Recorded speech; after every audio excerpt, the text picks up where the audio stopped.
Time now for France 24's International Press View. A look at all the global press today, put together for us by Nadia Shabi. Nadia, the high and mighty of all the big nations meeting in London for their own version of a party, but with a serious aim. Absolutely, and of course the UK's papers have got this on their front pages. The Independent has this headline, "Welcome to Britain," with a very glamorous photo of the Obama couple, but some not so glamorous figures underneath. Hard facts, this is the deepest recession for 60 years, with the world economy shrinking by 2.7%, so not quite the fun there. The Guardian has the same kind of glamorous picture, but a slightly different headline. Merkel and Sarkozy move to seize summit initiative. Obama is to face Franco-German challenge, a challenge at a joint press conference that will be demanding that the summit usher in a new era of global regulation on banks, executive bonuses, and also tax havens. And that's exactly what Libération, the French daily, picks up on, with a great picture on its front page. Obama shows up, Sarkozy holds off. This is an old picture from July. Nicolas Sarkozy has threatened to walk out on the G20 if the US refuses. That is a fantastic it's a great picture, isn't it? Yeah, it's great. If the US refuses the deal to tighten global regulations, Nicolas Sarkozy says he will walk out. Now, is he bluffing? Asks Libération. Well, certainly it's a risky and not very diplomatic move, a PR stunt, even says the Daily.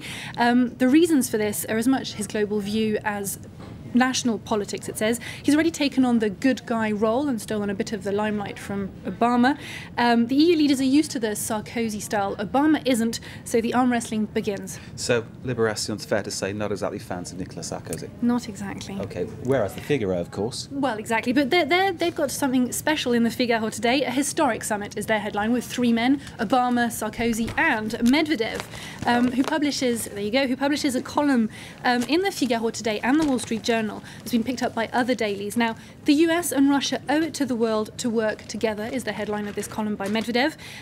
He wants to put an end to the crisis of confidence and achieve greatness together, the US and Russia.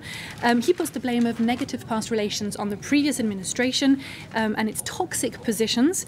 He outlines possible areas of cooperation and calls for the introduction of a world supranational reserve currency to replace the dollar, something the US might not exactly agree to. So, clearly not the ruble. There was rumour that it might be the yuan, China's growing power, as it were, China being sort of, I suppose, coming into the G20 is the only economy that's actually sort of growing on a regular basis, which is quite an interesting situation. Okay, interesting stuff there. There's also been a lot of, a spate of, how can we put it, hostage taking in terms of in French factories. They're skirting around the word hostage taking. Workers angry about losing their jobs and about the way it's all been imposed. And exactly, and this has been, if the French media is surprised by this development, you wouldn't know it in the papers because they're not really covering this story much. Because they've been, well, it was Sony, it was 3M, and now it's a Caterpillar in Grenoble. Yeah? Exactly, okay. And PRP. But the Italian press is all over this story, as the headline of Corriere della Sera, the front page shows. The king of luxury besieged in taxi. That picture is taken from the front page. Libero also has an article his wife, Salma with his Hayek, wife, exactly, actress Salma Hayek. Mr. Gucci held by employees, with not such a flattering picture of Salma Hayek there. Yes.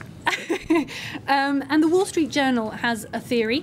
Bosses under siege, that's its headline on its front page, with a picture of a manager forcibly led from a plant where workers had taken 4 other managers overnight, asking for better severance packages. Now, according to the Wall Street Journal, this is a consequence of the country's egalitarian ideals.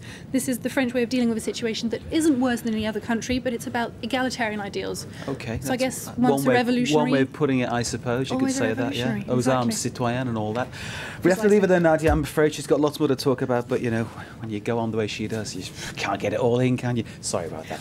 That was our International Press View. Watching France 24. Stay with us.